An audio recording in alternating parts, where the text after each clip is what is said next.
Hey, what's up, nerds? It's Paul at Radio Free Hammer Hall, and today, since last time we talked about Varengard, I thought we would move right on to their favorite place to live. That is Knights of the Empty Throne. Let's get into it.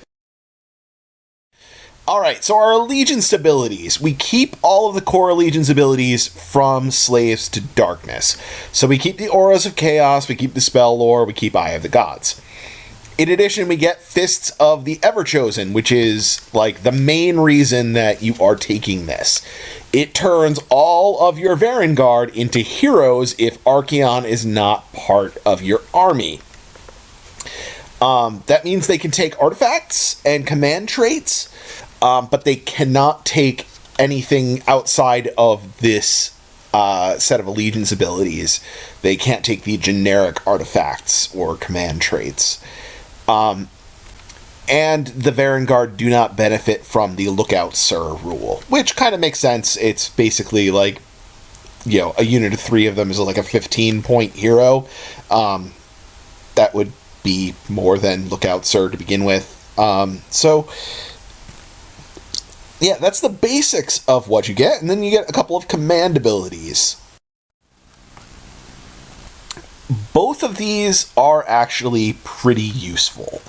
So our first one, I've just copied and pasted the full text here, because I think definitely in the first one, the precision of the text is actually kind of important. So, Unmatched Conquerors, you can use it at the end of your charge phase.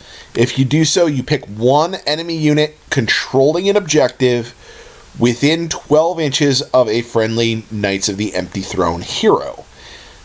Then you roll a number of dice equal to the number of models in that unit. For each 3-up, the unit, until the end of the battle round, the number of models in that unit counted for determining control of that objective is reduced by 1. So, 2/3 of that unit mathematically don't count towards holding the objective anymore. If the same unit cannot be affected by this, or the same unit cannot be affected by this command ability more than once per turn, which is kind of nonsense text now because you can't do that in 3rd edition anyway. So this is really good. This lets you steal objectives from your opponent more easily. Our second one is Failure is Not an Option.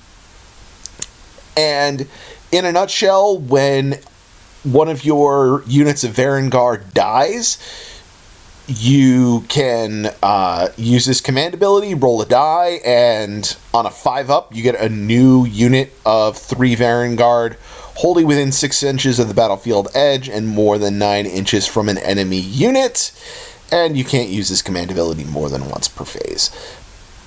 So this lets you potentially bring back Varengard that die, considering they're pretty expensive. Even though it's only on a 5-up, that's still really good. That's giving you the chance to bring something back that's really powerful. Alright, and then we get artifacts and command traits. There are 3 of each.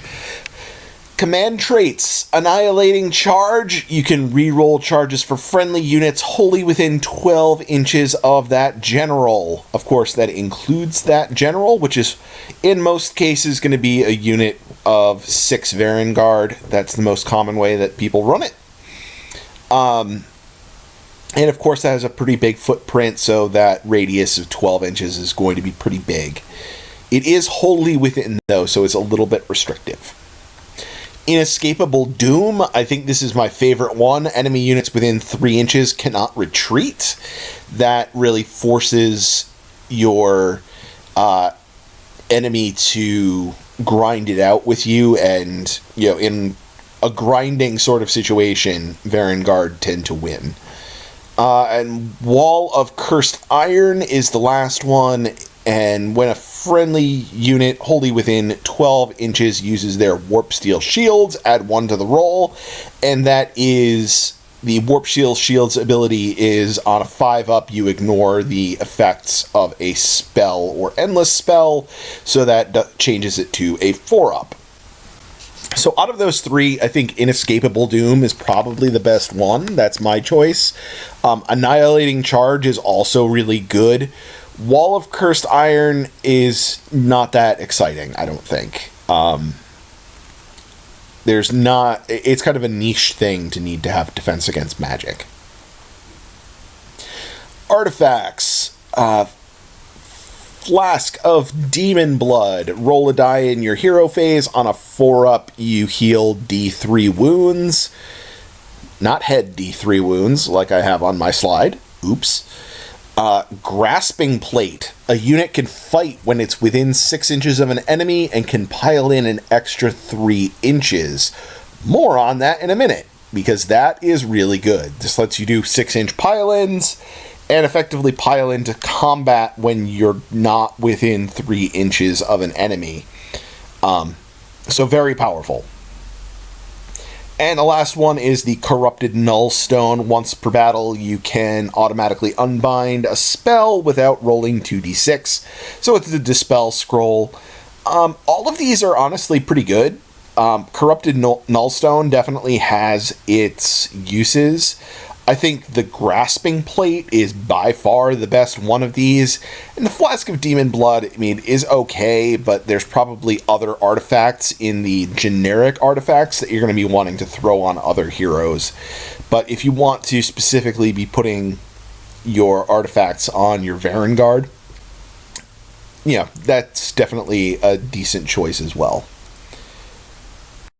Alright, so what does all of this mean? This is all of the abilities now for Knights of the Empty Throne. So your Varangard being heroes, they bring the aura of chaos along with them, and if you pick one of your units of Varangard to be your general, they get that bonus aura of chaos, specifically for the aura around the general all the time as well.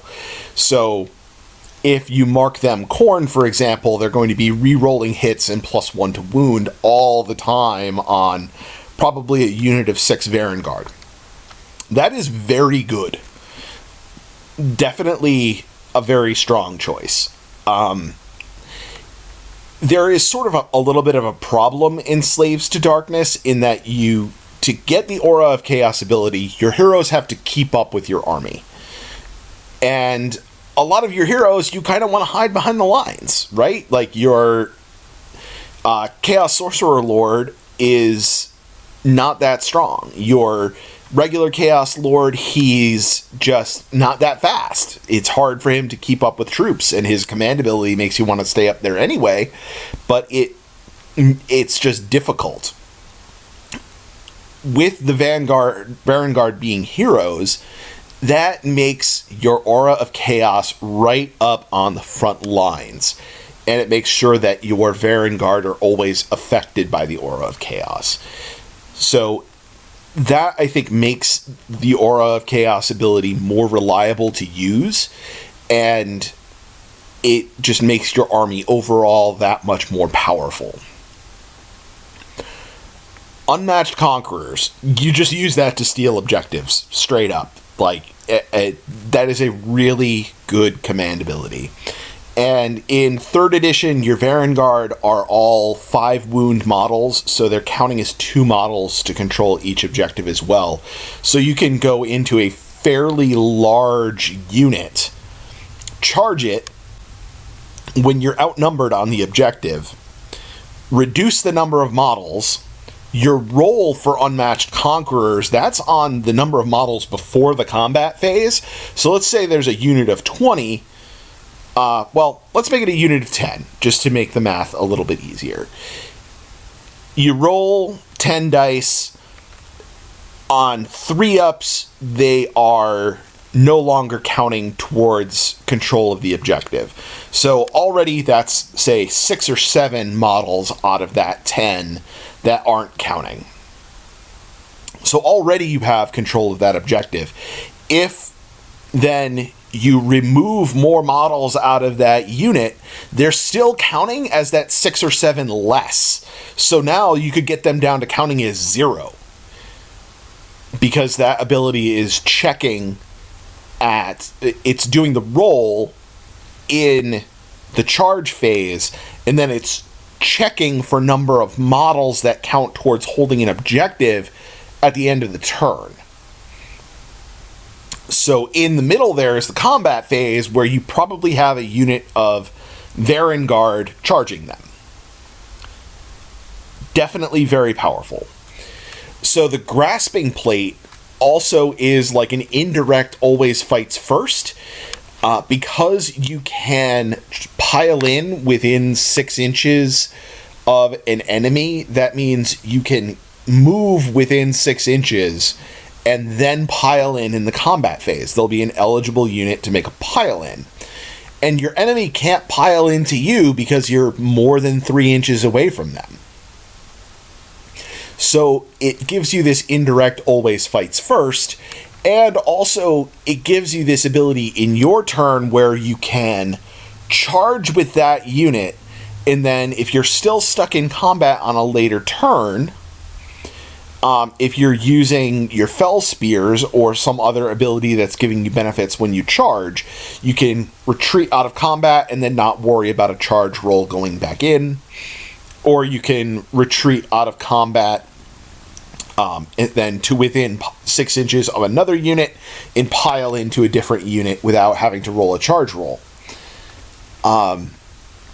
The other big thing here is that because your Varengard become heroes, it means they can benefit from heroic actions. This is absolutely huge. It can be their finest hour.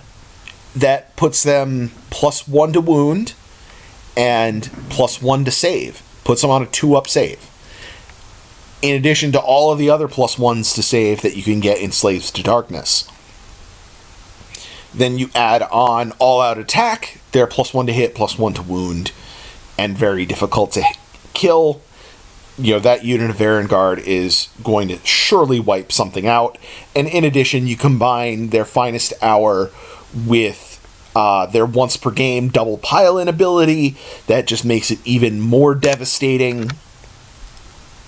It can really just pile up and become very, very powerful. For heroic recovery, we've got Bravery 9, which makes that heroic recovery roll very reliable.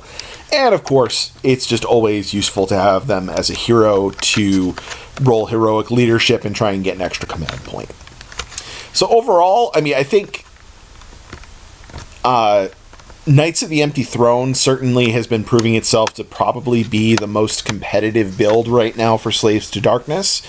It is very good for all of these reasons. I'm sure I probably missed something too. I'm certainly not an expert on it, but these are just my thoughts in general.